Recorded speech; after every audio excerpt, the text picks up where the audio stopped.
I opened my mailbox on a humid Tuesday morning in Jacksonville, Florida, expecting the usual junk and maybe a water bill, but instead, I found a tax notice from the IRS that made my blood run cold. According to the letter, I owed $17,000 in back taxes for a limited liability company called Sunshine Property Solutions, LLC. The problem was, I'd never heard of that company in my entire life. My name is Bryan Vickers, and I'd been living in the Meadowbrook Springs subdivision for 3 years.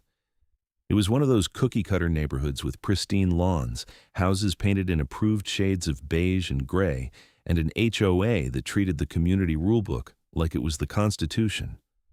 I worked as an aerospace engineer at a defense contractor, kept to myself mostly, and had never been in any kind of legal trouble. This tax notice was like a bomb going off in my otherwise orderly existence.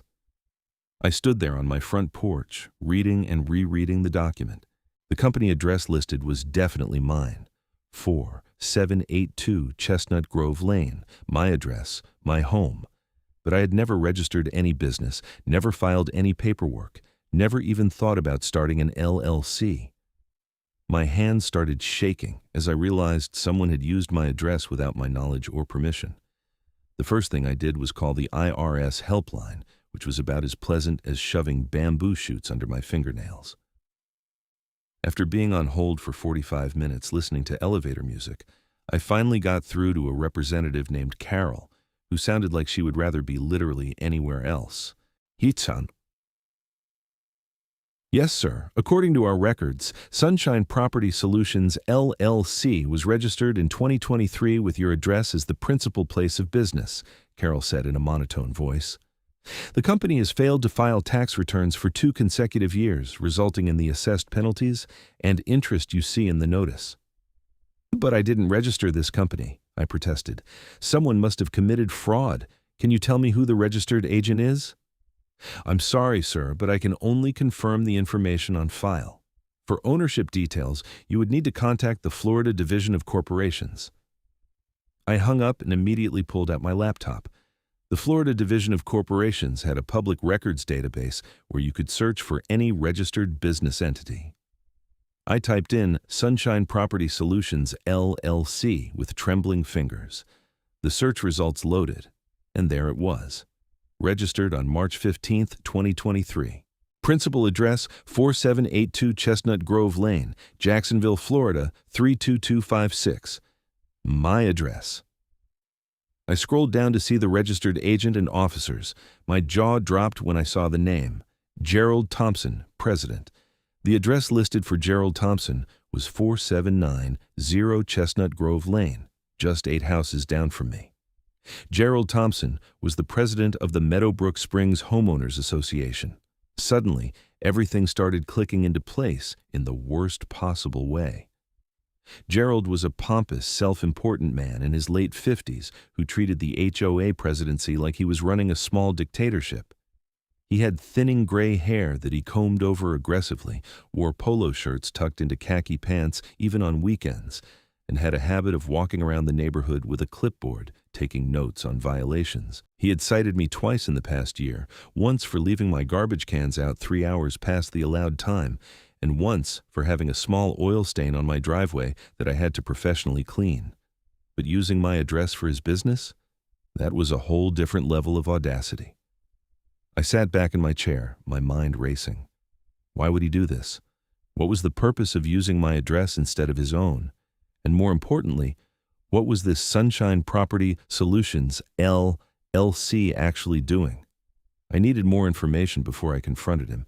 If Gerald Thompson was willing to commit fraud by using my address, who knows what else he was involved in? I decided to dig deeper. Over the next few days, I became an amateur detective. I started by searching for any online presence of Sunshine Property Solutions, LLC. The company had a bare-bones website that listed vague services like property management and community consulting. There were no client testimonials, no portfolio, no real information about what they actually did. The contact information led to a generic email address and a phone number that went straight to a full voicemail box. I then checked the Duval County property records to see if the LLC owned any real estate. Nothing came up under the company name. But when I cross-referenced properties in Meadowbrook Springs, I found something interesting. 3 homes in our subdivision had been purchased in the past 2 years by individuals who never moved in. The houses were rented out, and when I dug into the rental listings, they mentioned management by a professional property services company. I drove past those 3 houses over the next couple of days, taking notes. Each one had tenants, but they all looked a bit run down compared to the rest of the neighborhood. The lawns were mowed, but barely. One had a broken shutter. Another had several cars parked in the driveway and on the street, which was technically an HOA violation for more than 2 vehicles visible from the road. It struck me as odd that Gerald, who was so strict about HOA rules for everyone else, seemed to be letting these properties slide. Unless, of course, he had a financial interest in them. I needed to talk to someone who knew the neighborhood politics better than I did. I thought of Marcus Chen, a friendly guy who lived 3 doors down from me. Marcus was an attorney, though he specialized in family law, not corporate fraud. Still, he might have insights or at least point me in the right direction. I knocked on Marcus's door that Saturday afternoon. He answered wearing a Florida State University t-shirt and holding a beer. "Bryan, hey man, what's up?" Marcus said, gesturing for me to come inside. "I need some advice, and this is going to sound crazy," I said. We sat down at his kitchen table, and I laid out everything I had discovered. Marcus's expression grew more serious with each detail. "So, let me get this straight," Marcus said, setting down his beer. "Gerald used your address to register an LLC. That LLC has failed to pay taxes, and now the IRS is coming after the address on file, which happens to be yours." "Exactly. And I think he might be using the LLC to manage rental properties in the neighborhood without properly reporting the income." Marcus whistled low. "That's fraud, identity theft, and tax evasion. Bryan, you need to document everything and probably hire a lawyer who specializes in this stuff. I can give you some referrals." "I will, but first I want to understand what he's doing and why. If I go to the authorities now, he might destroy evidence or claim it was all a mistake." "Be careful," Marcus warned. "If Gerald is committing fraud, he might not react well to being discovered." That night, I couldn't sleep. I kept thinking about the $17,000 the IRS claimed I owed, money I absolutely did not have lying around. My savings would be wiped out. More than that, this could affect my security clearance at work. Any financial irregularities could trigger a review, and even though I was innocent, the process would be a nightmare. I decided I needed to confront Gerald, but I wanted leverage first. The next morning, Sunday, I went to the Meadowbrook Springs Community Center where the HOA kept its office and records. As a homeowner, I had the right to review HOA documents, including financial statements and board meeting minutes. The office was typically closed on Sundays, but I knew where the HOA kept a spare key, hidden in a fake rock near the back entrance. It was common knowledge among board members and volunteers. I hesitated for only a moment before retrieving the key and letting myself in. Technically, this was allowed, I told myself, even if the timing was unconventional. The office was a small room with filing cabinets, a desk, and a bulletin board covered in community announcements. I went straight to the filing cabinets and started pulling folders. I found the HOA financial statements for the past 3 years and spread them across the desk. As I reviewed the documents, something jumped out at me immediately.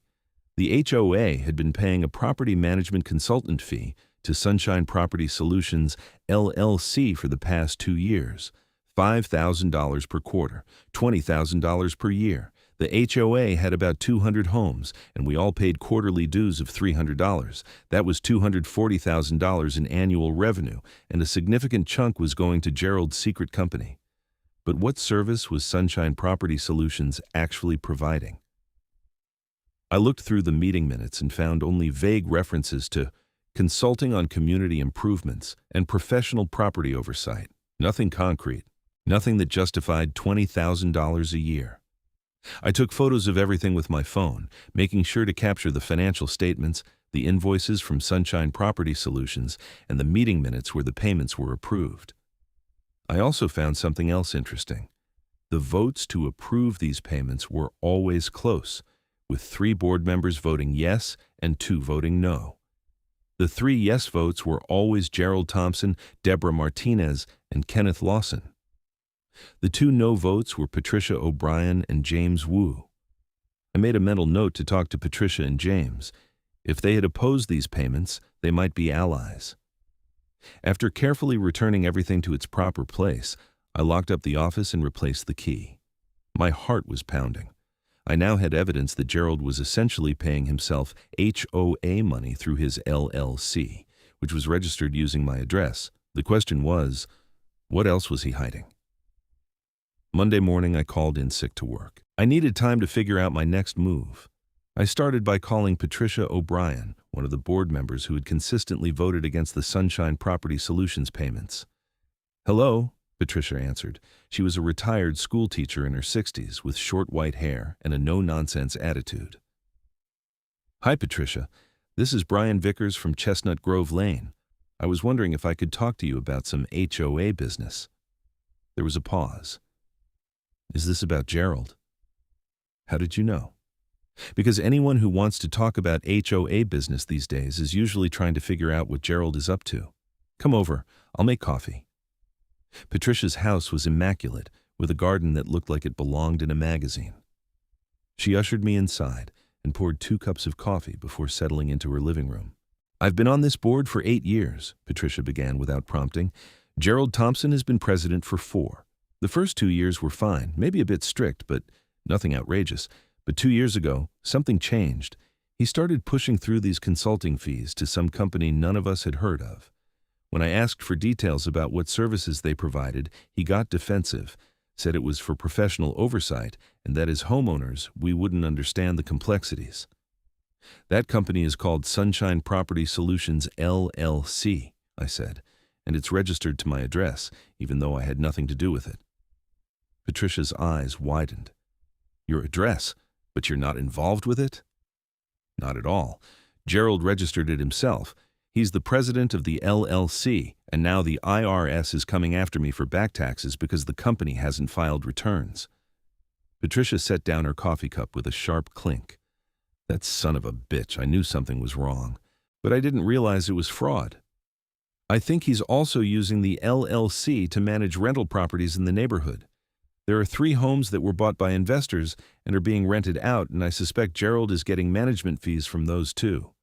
"So he's double dipping," Patricia said, "getting paid by the HOA for fake consulting and getting paid by property owners for property management, all through the same shell company that's registered to your address so it can't be traced back to him easily." "Exactly. And I'm the one holding the bag when it comes to the tax liability." Patricia stood up and started pacing. "We need to call an emergency board meeting. The other board members need to know about this. Well, James and I need to know officially.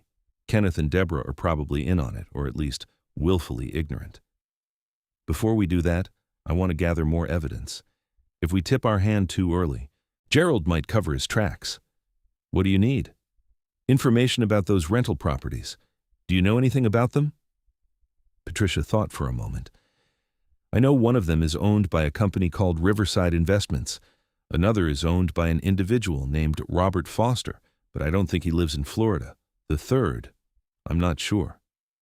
Can you find out who's been reporting HOA violations in the neighborhood over the past 2 years? I want to see if those 3 rental properties have been getting special treatment. I can pull the violation records. They're supposed to be available to board members." We agreed to meet again in 2 days. Patricia would gather the HOA violation records, and I would continue investigating the ownership structure of the rental properties and any other connections to Gerald. That evening, I decided to do something risky. I walked down to Gerald's house at 4790 Chestnut Grove Lane. I needed to see if I could get him to slip up or reveal something useful. I rehearsed what I was going to say as I approached his front door, trying to keep my anger in check.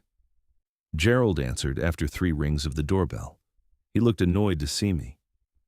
"Bryan, what do you want?" he asked, not inviting me in. "I wanted to talk to you about a tax notice I received," I said, keeping my voice casual.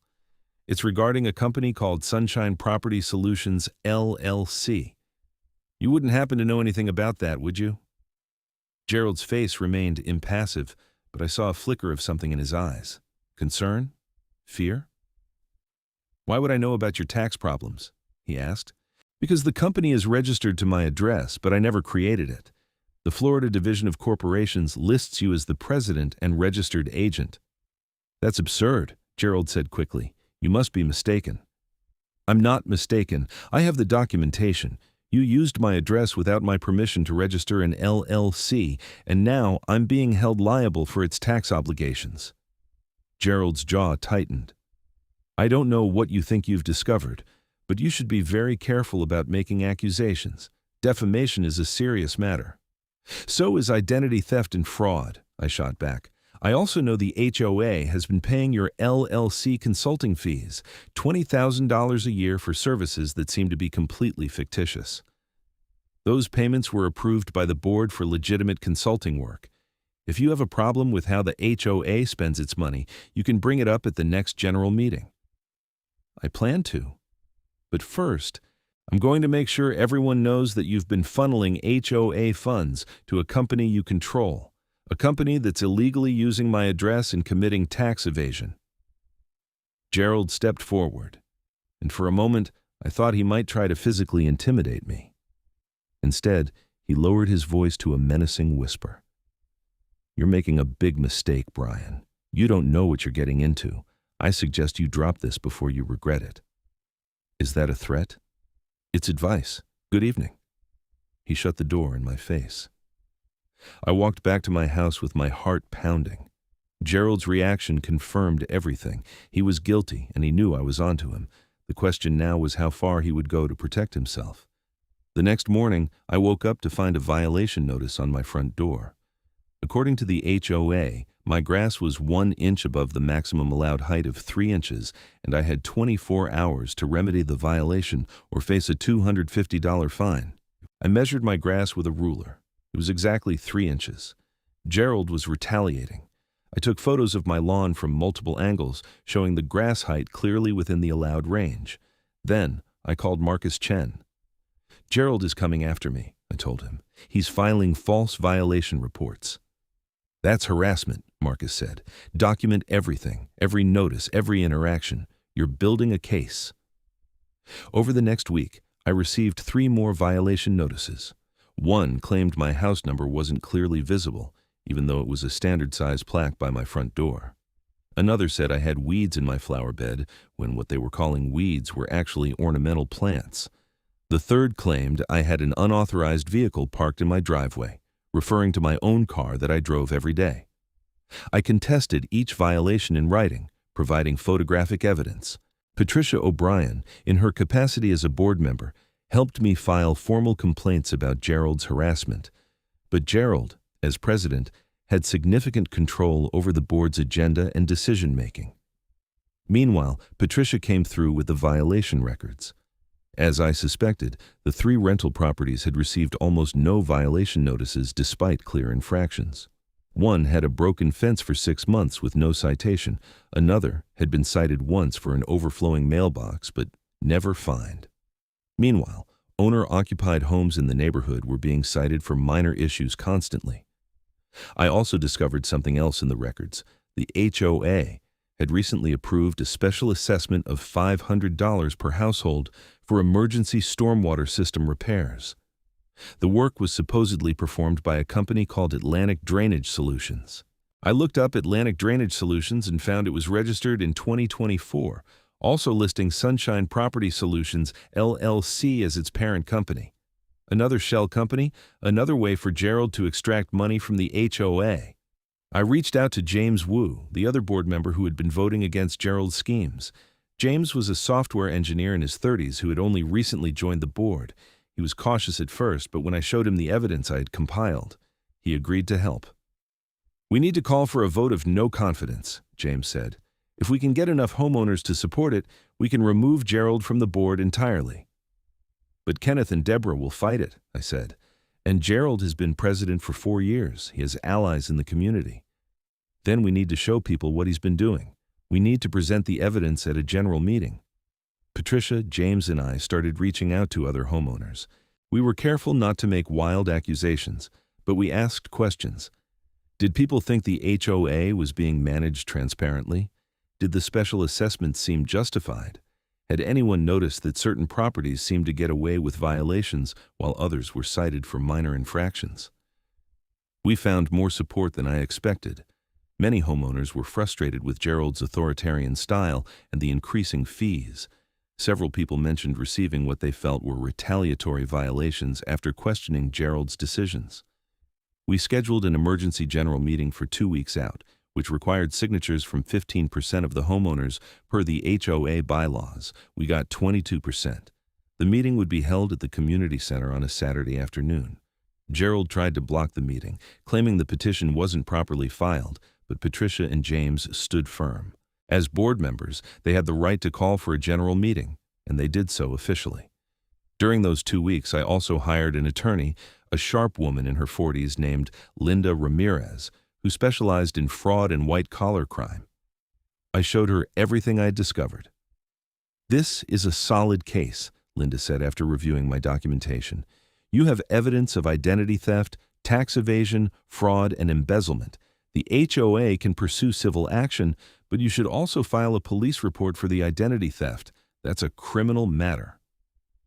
"I want to wait until after the HOA meeting," I said. "I want the community to know what Gerald has been doing first." "That's your choice, but don't wait too long. The statute of limitations on some of these offenses could become an issue if this has been going on for years." The day before the scheduled meeting, I received a certified letter. It was from Gerald Thompson's attorney, a law firm in downtown Jacksonville. The letter accused me of defamation, harassment, and filing false complaints against an HOA officer. It demanded that I cease all investigation into HOA matters and retract any statements I had made about Gerald Thompson or face legal action. I forwarded the letter to Linda Ramirez. "This is a slap suit threat," she said over the phone. "Strategic lawsuit against public participation. He's trying to intimidate you into silence. Ignore it. You have evidence of actual crimes. He has nothing but bluster." Saturday arrived. I barely slept the night before. I'd prepared a presentation with copies of all the documentation I had gathered, the LLC registration showing my address, the IRS tax notice, the HOA financial statements showing payments to Sunshine Property Solutions, the violation records showing preferential treatment for the rental properties, and the discovery of Atlantic Drainage Solutions as another shell company. The community center was packed. I counted at least 150 people, which was a huge turnout for an HOA meeting. Normally, these things drew maybe 20 homeowners at most. Word had spread that something big was happening. Gerald sat at the front table with Kenneth Lawson and Deborah Martinez, both of whom looked uncomfortable. Patricia O'Brien and James Wu sat at the opposite end of the table, their faces set with determination. Gerald called the meeting to order, his voice tight with barely controlled anger. "This emergency meeting has been called to address concerns raised by certain homeowners," Gerald began. "However, I want to state for the record that this is highly irregular and potentially damaging to the community. The board has always operated with the best interests of Meadowbrook Springs in mind. We're here to discuss financial irregularities and potential fraud," James Wu said, cutting him off. "Bryan Vickers has evidence that the community needs to see." Gerald's face reddened. "I will not allow this meeting to turn into a witch hunt based on unfounded accusations from a disgruntled homeowner who has repeatedly violated HOA rules." A murmur went through the crowd. Several people called out, asking what violations I had supposedly committed. "The violations cited against me were retaliatory and false," I said, standing up, "and I have evidence to prove that. But more importantly, I have evidence that Gerald Thompson has been defrauding this HOA for at least 2 years. "This is defamation," Gerald shouted, standing up. "I will not sit here and be slandered." "Then leave," Patricia said coldly, "but the meeting will continue." Gerald remained standing, his hands gripping the edge of the table. Kenneth and Deborah looked like they wanted to disappear. I walked to the front and connected my laptop to the projector. The first slide showed the Florida Division of Corporations page for Sunshine Property Solutions, LLC, with Gerald's name clearly visible as president and my address listed as the principal place of business. 2 years ago, Gerald Thompson registered a limited liability company using my home address without my knowledge or permission, I began. This is identity theft, a criminal offense, but it gets worse. I clicked to the next slide showing the IRS tax notice. Because this company has failed to file tax returns, the IRS is holding me liable for $17,000 in back taxes for a business I never created and have no connection to. The room erupted in conversation. People were shocked. Gerald tried to speak, but his voice was drowned out by the noise. "Order!" Patricia called out, banging a gavel. "Let him finish." I continued through my presentation, showing the HOA financial statements and the payments to Sunshine Property Solutions. I explained that the company appeared to provide no actual services. I showed the violation records demonstrating that rental properties, which I suspected were managed by Gerald's LLC, received preferential treatment. Finally, I revealed the special assessment for Atlantic Drainage Solutions, another shell company connected to Sunshine Property Solutions. In total, Gerald Thompson has extracted at least $60,000 from this HOA over the past 2 years through fraudulent consulting fees and fabricated emergency repairs, I concluded. This money came from our dues and special assessments. It came from all of you. The room fell silent. Everyone was staring at Gerald, who had gone from red to pale. "These are lies," Gerald finally said, but his voice was weak. "Bryan Vickers is disgruntled because I've enforced the HOA rules fairly and consistently. He's fabricated this conspiracy to discredit me." "Then explain why the LLC is registered to his address," James Wu demanded. "It must be a clerical error. These things happen." "And the payments from the HOA to your company?" "Those were for legitimate consulting services, property management expertise, legal compliance reviews." "Where are the reports?" Patricia asked. "Show us a single deliverable from Sunshine Property Solutions. One report, one document, anything that justifies $60,000. Gerald said nothing. "What about Atlantic Drainage Solutions?" someone from the audience called out. "Did we really need emergency stormwater repairs?" Gerald fumbled with some papers. "The work was performed. The drainage system was failing." "I'm a civil engineer." A man in the back stood up. "I'd like to see the permits and inspection records for this work. Major stormwater system repairs require county permits." Gerald's silence was damning. Marcus Chen stood up. "I move that we immediately suspend Gerald Thompson from the board pending a full financial audit and investigation. All spending authority should be frozen." "I second that motion," someone else called out. Patricia called for a vote. The motion passed with overwhelming support, only 3 people voting against it. Gerald stood there, his face a mask of barely contained fury. "You'll regret this," he said, looking directly at me. "All of you will regret this." He stormed out of the community center, leaving Kenneth and Deborah looking shell-shocked. The meeting continued for another hour. The homeowners voted to hire an independent auditor to review all HOA finances for the past 5 years. They also voted to terminate the contract with Sunshine Property Solutions immediately and to pursue legal action to recover the funds paid to the company. Patricia O'Brien was named interim president until new board elections could be held. After the meeting, dozens of people came up to thank me. Many shared their own stories of harassment by Gerald, violations that seemed petty or retaliatory, and their frustration with the lack of financial transparency. Marcus Chen clapped me on the shoulder. "You did it, man. You took down a tyrant." "It's not over yet," I said. "I still have the IRS problem, and Gerald needs to face criminal charges." The next morning, I went to the Jacksonville Sheriff's Office and filed a formal police report for identity theft and fraud. The detective assigned to my case, a tired-looking woman named Detective Sarah Morrison, took my statement and reviewed the evidence I had compiled. "This is pretty clear-cut," Detective Morrison said. "The hard part will be proving intent and tracking where the money went. If he's moved it offshore or hidden it in other shell companies, recovery could be difficult." "I just want him held accountable," I said, "and I need to clear my name with the IRS. For the IRS issue, you'll need to file an identity theft affidavit and provide them with a copy of the police report. That should start the process of removing your liability for the LLC's tax obligations. It won't be quick, but with this level of documentation, you should be okay." Over the next few weeks, things moved quickly. The independent auditor found even more irregularities than I had discovered. In addition to the Sunshine Property Solutions payments and the Atlantic Drainage Solutions scam, Gerald had been billing personal expenses to the HOA, including dinners, travel, and even a golf club membership that he claimed was for community networking. The total amount embezzled was estimated at over $90,000 across 3 years.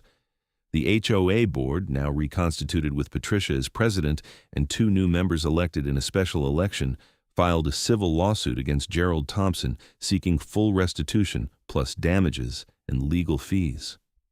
Meanwhile, Detective Morrison's investigation expanded. She discovered that Gerald had used a similar scheme in a previous HOA in Tampa before moving to Jacksonville. That HOA had quietly settled with him to avoid scandal, letting him resign without pressing charges. It was a pattern of behavior. The Duval County State Attorney's Office got involved, and Gerald was formally charged with grand theft, fraud, identity theft, and filing false tax returns. The charges carried potential prison time of up to 15 years if convicted on all counts. Gerald tried to negotiate a plea deal, but the state attorney wasn't interested in going easy. The case was too clear, the evidence too strong. Gerald's attorney knew it too. The legal process dragged on for months. I had to take time off work for depositions, meetings with prosecutors, and eventually testimony before a grand jury. My employer was understanding, especially after I explained that I was the victim of identity theft and was cooperating with law enforcement. My security clearance review was paused pending the outcome of the criminal case, but my supervisor assured me that as long as I was cleared of wrongdoing, my job was secure. The IRS was less sympathetic initially, but after I filed the identity theft affidavit and provided copies of the police report and criminal charges, they agreed to suspend collection efforts against me while the case was resolved. My attorney, Linda Ramirez, worked with a tax specialist to formally separate my identity from Sunshine Property Solutions, LLC, and to dissolve the company through the Florida Division of Corporations. During this time, I also learned more about the rental properties. It turned out Gerald had been providing property management services to several real estate investors, taking 15% of the monthly rent as his fee. He had specifically targeted investors who lived out of state and wouldn't be around to notice HOA issues. The investors thought they were paying a legitimate property management company. They had no idea it was a shell company registered to a random residence address. One of the investors, a retired couple from Ohio, was horrified when I contacted them to explain the situation. They had been paying Gerald over $2,000 a month for management services on a property they rented for $4,500. They immediately terminated their contract with Sunshine Property Solutions and hired a legitimate property management firm. 8 months after that Saturday HOA meeting, Gerald Thompson stood in a Duval County courtroom for his sentencing. He had eventually pleaded guilty to multiple counts of fraud and grand theft as part of a deal that dropped the identity theft charges. Even with the plea, he was facing serious time. I attended the sentencing hearing along with Patricia O'Brien, James Wu, and several other homeowners from Meadowbrook Springs. The courtroom was surprisingly full. Apparently, Gerald's case had attracted some local media attention as an example of HOA corruption. The judge, a stern man in his 60s named Judge Robert Carlson, listened to statements from the prosecution and defense. Gerald's attorney tried to paint him as a man who had made poor choices due to financial stress, citing his recent divorce and medical bills. But the prosecutor countered with evidence of Gerald's lavish spending on vacations, expensive dinners, and luxury items, all funded by stolen HOA money. When it was time for victim impact statements, I stood up and approached the microphone. "Your Honor, Gerald Thompson didn't just steal money from the HOA," I said, keeping my voice steady. "He stole my identity. He used my address, my good name, to create a fraudulent company. When that company failed to pay taxes, I was the one who received threatening letters from the IRS. I was the one facing financial ruin and potential loss of my security clearance. I spent thousands of dollars on legal fees to clear my name. Beyond the financial impact, there was the stress, the sleepless nights, the constant worry that my life was going to fall apart because of someone else's crimes." I paused, looking directly at Gerald, who wouldn't meet my eyes. But what bothers me most is the betrayal of trust.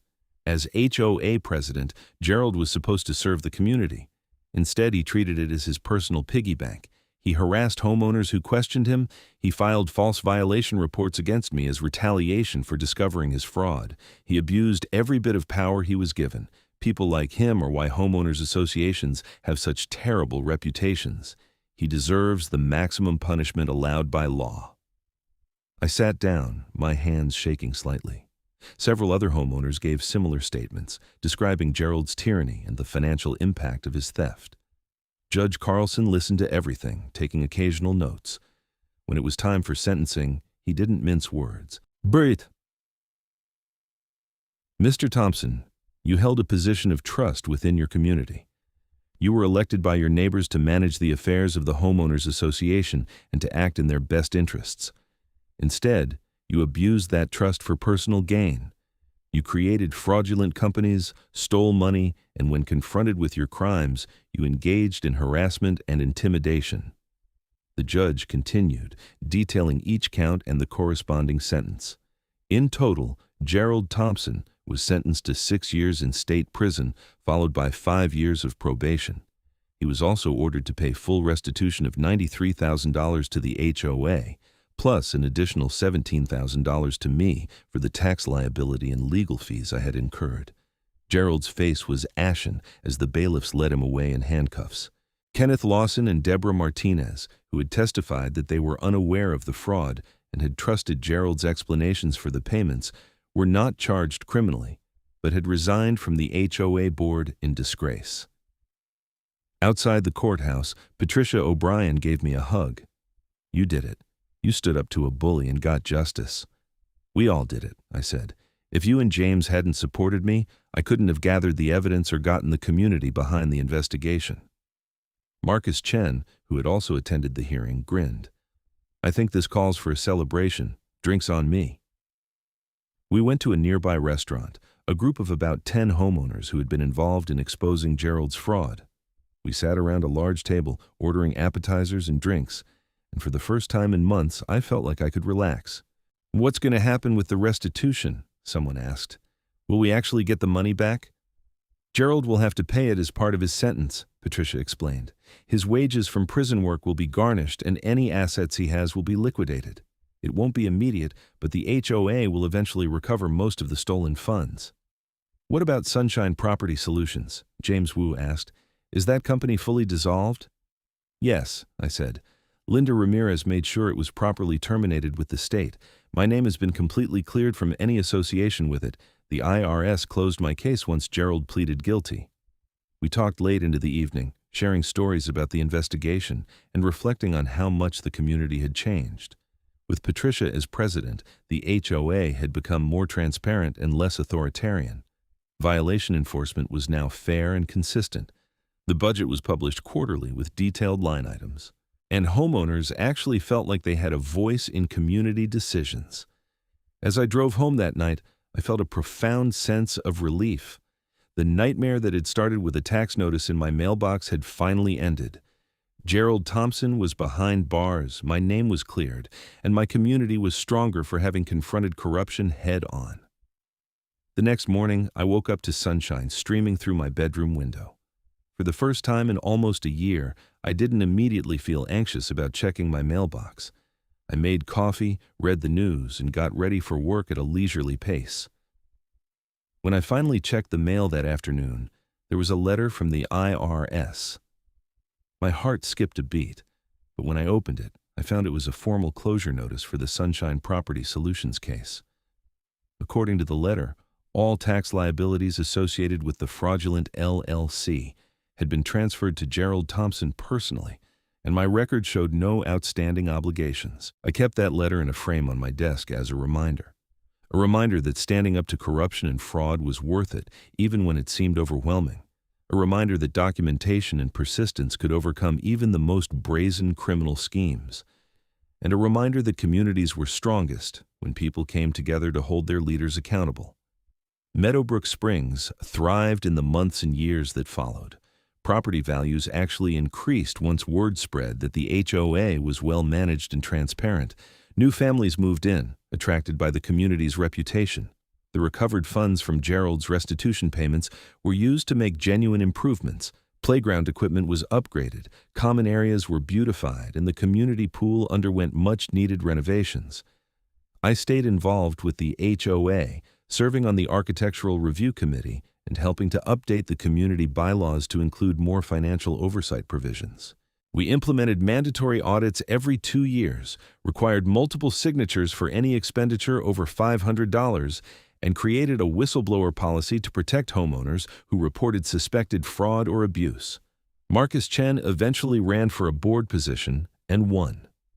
He brought his legal expertise to the table, helping navigate complex issues and ensuring the HOA operated within the bounds of Florida law. Patricia O'Brien served 2 more terms as president before retiring from the board, having restored stability and trust to the community. James Wu took over as president after Patricia, bringing a tech-savvy approach that included online payment systems, digital violation reporting, and a community app that kept everyone informed about HOA activities in real time. As for me, I went back to my quiet life as an aerospace engineer. My security clearance was renewed without issue once the criminal case was closed and my innocence was firmly established. I received a commendation at work for handling a difficult personal situation with integrity and professionalism. I also became something of a local expert on HOA fraud. Several news outlets interviewed me about the case, and I was invited to speak at a homeowners association conference in Orlando about warning signs of financial misconduct.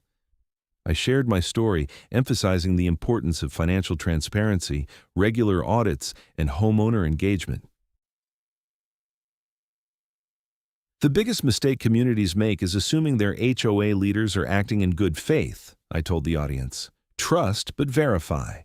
Review the financial statements, ask questions about large expenditures, pay attention to patterns of preferential treatment, and if something doesn't seem right, investigate before it becomes a crisis. One woman approached me after the presentation, tears in her eyes. "I think my HOA president is doing something similar," she said. "I've been noticing payments to a company I've never heard of, but I was afraid to say anything." "Document everything," I told her. "Review the public records, talk to other homeowners, and don't let fear of retaliation stop you from seeking the truth. If fraud is happening, bringing it to light is the only way to stop it." She thanked me and left with renewed determination. I hoped her situation would turn out as well as mine had, though I knew that not every story ended with justice served. Looking back on the entire ordeal, from that first shocking tax notice to Gerald's sentencing, I realized how much I had learned. I had learned about corporate fraud schemes and shell companies. I had learned about the legal system and how to navigate it as a victim. I had learned about community organizing and the power of collective action. Most importantly, I had learned that ordinary people could take on corrupt officials and win, as long as they were willing to stand up and fight. The physical reminder of my ordeal remained, at least for a while.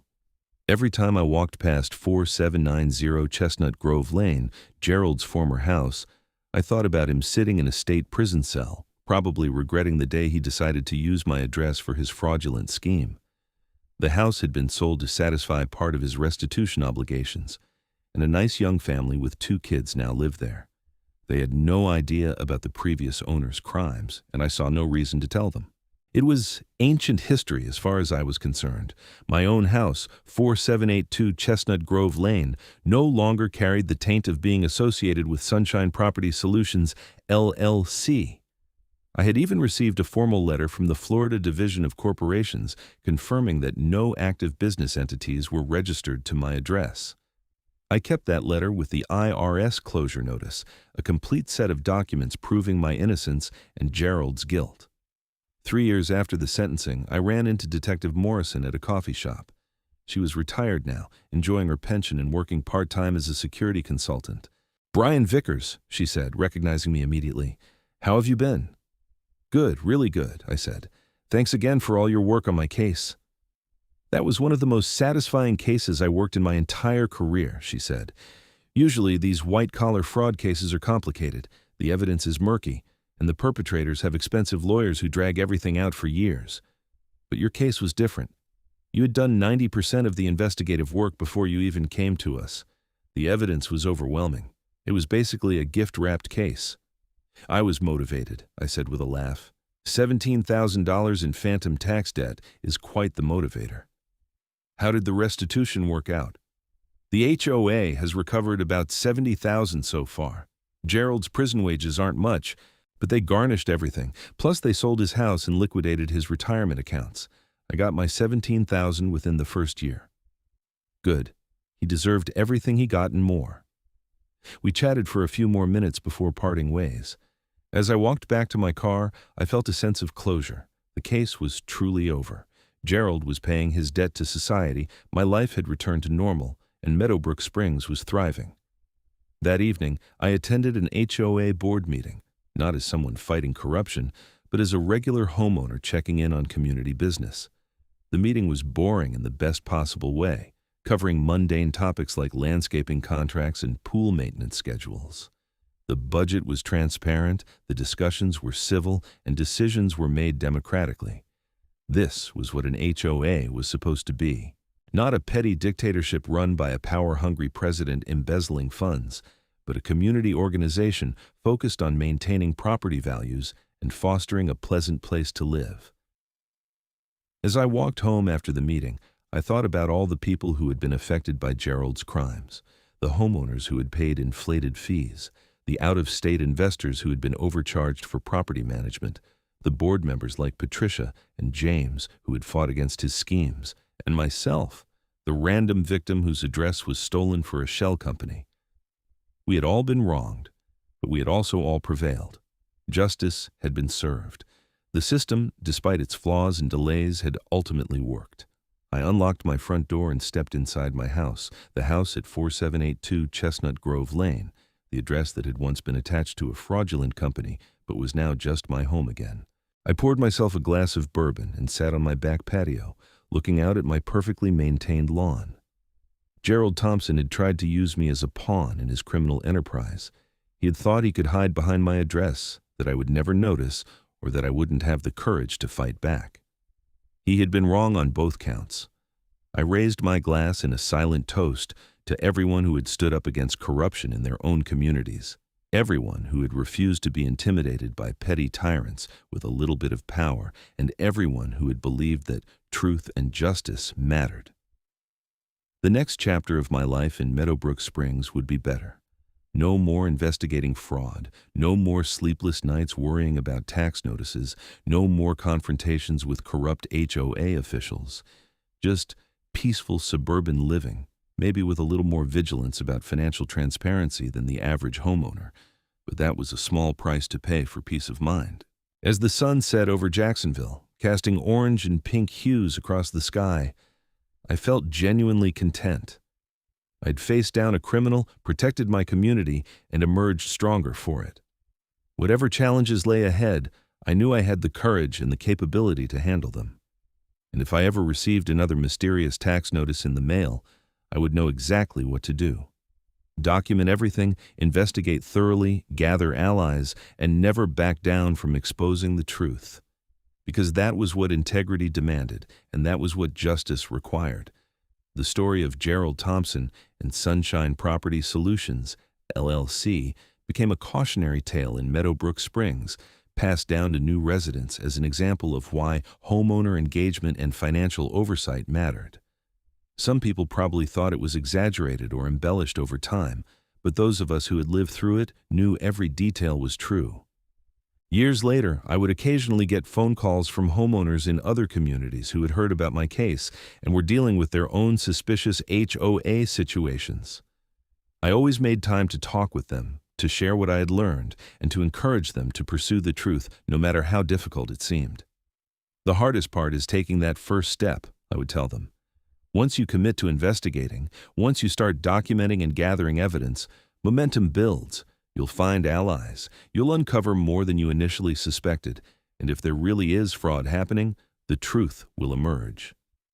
Some of those callers went on to expose their own corrupt HOA officials. Others found that their suspicions were unfounded, and their HOAs were actually operating legitimately. Either way, the act of investigating and asking questions made their communities more transparent and accountable. I never sought recognition for what I had done. I didn't want to be known as the guy who took down the corrupt HOA president. I just wanted to be Bryan Vickers, aerospace engineer, homeowner, regular guy. But I accepted that my experience had value for others, and I was willing to share it when asked. The final piece of closure came 4 years after Gerald's sentencing. I received a check in the mail for $3,200, my share of the recovered HOA funds being distributed back to homeowners who had paid the fraudulent special assessment. It wasn't a huge amount, but it was symbolic. The money that Gerald had stolen was being returned to its rightful owners.